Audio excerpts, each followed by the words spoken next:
Now, I've been using organic alfalfa pellets in my garden for the past 3 years. So I always want to take it a step further. So I started growing it last year. We're going to be harvesting our alfalfa today, and we're going to be showing you how to make a nice tea for your garden. And I picked these up at Tractor Supply. And you want to get the organic alfalfa pellets, not just any alfalfa. You want to get the organic alfalfa pellets. Please make sure that you get the organic alfalfa pellets. You don't want anything that has any steroids in it or any type of antibiotics, because that transfers back over to your garden. Now, right here we have a 5-gallon bucket of our tap water, but we do not want to use tap water for any of our inputs that are going into our garden. This has chlorine and chloramine in it. Yes, you can let this sit out and it'll get rid of the chlorine within probably about 24 to 48 hours, but the chloramine will not dissipate. You have to be able to break that bond. And what we're going to do with that is ascorbic acid, and this is all organic. This is vitamin C powder. So what that chloramine, this is a chemical bond that's put into the water by the municipalities in order to keep bacteria and fungus out of our drinking water, which kind of goes against everything that we're trying to do in the garden, because we want to grow microorganisms, bacteria, fungi. This is the answer to it. Also, it's a way to neutralize your water. If you got blueberries or anything like that, you can use this to lower the pH of your water, and we break it apart with this vitamin C powder. Now, when we're doing things like our fermented plant juices, our weed teas, our steep teas, there's a protocol that I like to follow, and it's SOS. Everybody knows that old acronym SOS, but we're switching that up a little bit for what we're doing out here in our garden, and we're calling that the smell test. We're going to be able to smell. If you're doing your brews and it has this foul, putrid type smell, that means it's bad. Those are bad anaerobic bacteria, and that's not good for what we're trying to do out here. So that's the S. The O is the observe. Make sure that we don't have any like green or black mold going on the top. If you get a white calm yeast on the top, that's perfectly fine. The last S, and that's to substantiate. I can use this to substantiate my pH, making sure that we're below that 4.5 to have this shelf stable. And then we also can use our refractometer to test the Brix on our plants to make sure that we are having those high Brix levels, which is again our substantiate in the S. And then we finally have a microscope where we could test the bacteria and the fungi.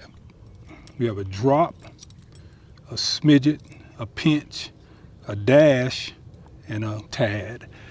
For a 5-gallon bucket, all we need is a drop of this ascorbic acid to break that bond of that chloramine, and that's going to help keep our microbes alive. Tap that off, and that's all that is. Just a drop. See that? Just a drop. That's how powerful this stuff is. And we'll drop that in there. Now, it could have an effect on your pH. It'll drop your pH slightly, but not very much with just that amount. That's just enough to break that bond of that chloramine. Now we have our water to a point to where it's not going to affect our microorganisms in a negative fashion by killing them off, because it has chloramine and chlorine in it. We've broken that bond. And we're talking about creating this steep tea with our alfalfa.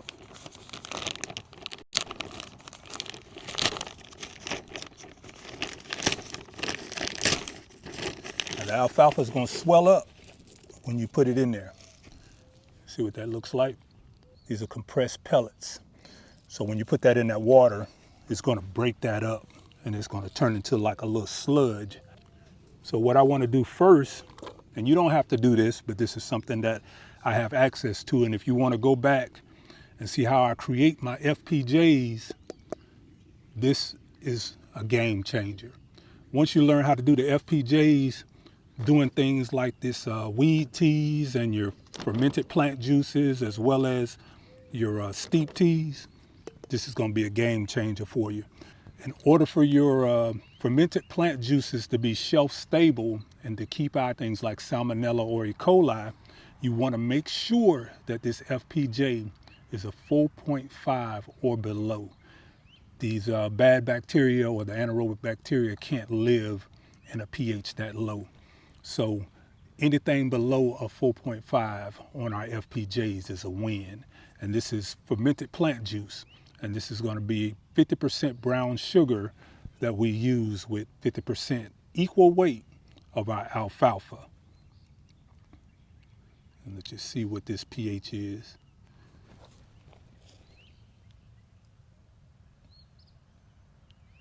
That's how powerful this stuff is.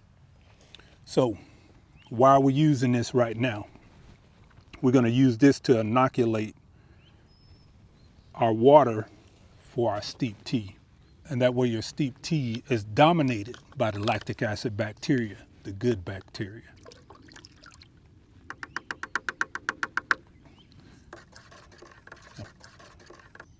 So that 7.4, 7.5 is fighting against that buffer of that 3.9 and is pulling it down to about a 6.0. And that's a really good spot that we want to start on, because again, this is just an inoculant. We're not trying to lower the pH. We're trying to inoculate it so our good bacteria, our good microbes will take over with our steep tea. And we're going to let that steep tea go for 24 to 48 hours. So right now we're landing at a 6.3. So our Himbit dropped that 7.4, 7.5 down to a 6.3 solid. 1 cup of our organic alfalfa pellets. And we're just gonna drop it into the bucket.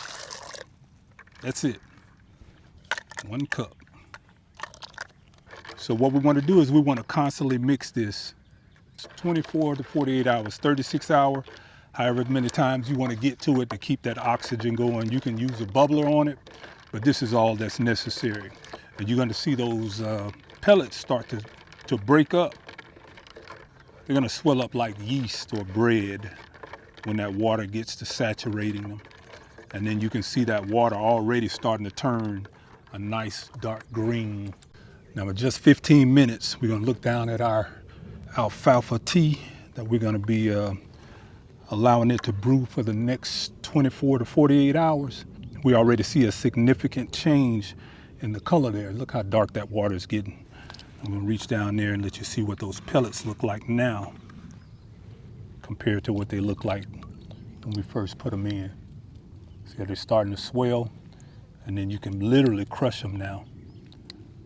And as the nighttime goes on, it's gonna get even that much more.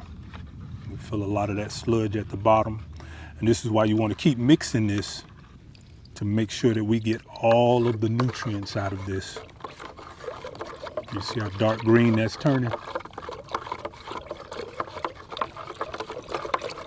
Just mix it really strong to break those pellets up. If you're not growing your alfalfa, this is the next best thing here. And you're gonna see a massive burst of growth in all your plants in the garden.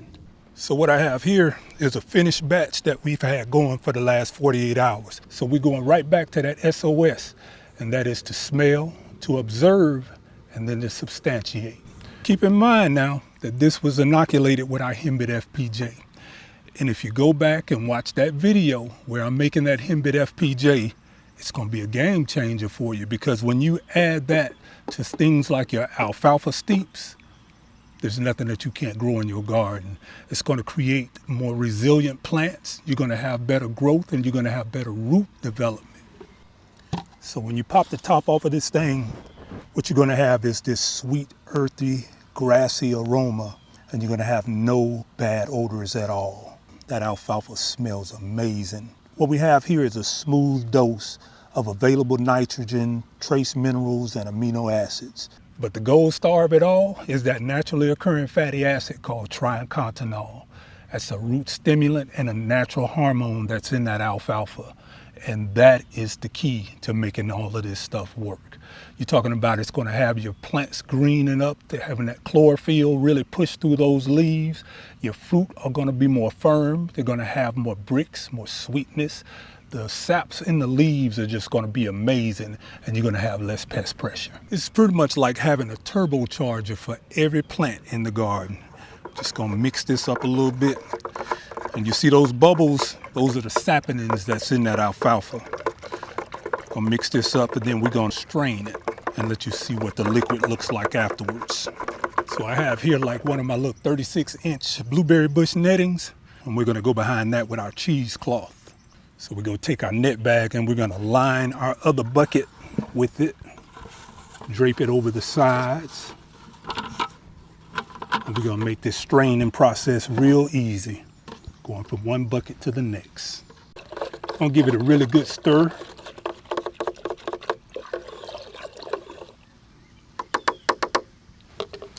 And then we're just gonna pour it over to our other 5-gallon bucket.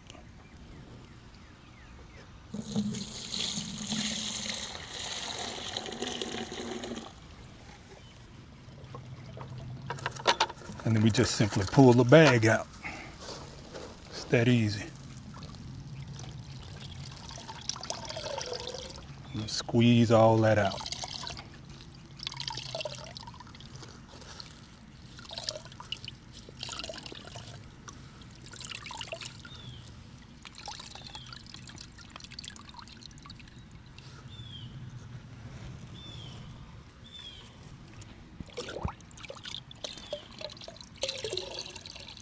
Smells amazing. Nice, rich, earthy smell. So here we go with our carbonado sugar right here. And we're gonna do 1 1/4 cup for every gallon of our alfalfa tea. So you can see what our Dollar Tree haul is putting to good use over here. So it's 1 1/4 cups for every gallon of your alfalfa steep, which is gonna be 6 cups.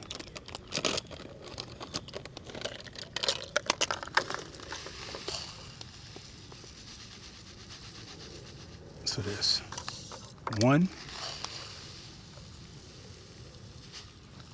2,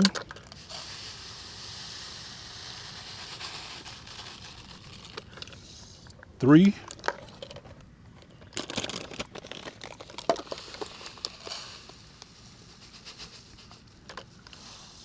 4,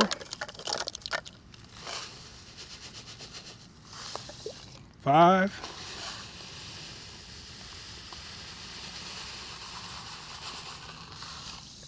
6. So roughly 2 pounds of our carbonado sugar is 6 cups. And then we're just gonna mix that in real good. And those microbes are gonna start feeding on that sugar. And that's gonna drop that pH down into that safe zone that we need to be in to be able to preserve this without any putrefying bacteria getting involved. So here's some things that we definitely want to keep in mind. For those first 24 to 48 hours, you're going to have some serious activity going on here because we've added that carbonado sugar. So when we put our lids on, we want to either put our lid on loosely, or as I have one that has some little holes in it and it'll allow it to gas off for those first 24 to 48 hours. And then we can seal it and we'll come back and we'll burp it. Maybe within the first week, we'll go in and we'll keep burping it. And then after 7 days, we should be stable enough to be able to cap that off. I know this video is probably a little technical or whatever, but once you learn how to do these little simple techniques, there's nothing you can't grow in your garden. All being self-sustained by what you grow in your garden. So if you want to see more videos like this, along with your comment, just drop more in the video comments. More. Even if you don't put anything in there, just type more in the comments and we'll keep bringing you videos like this.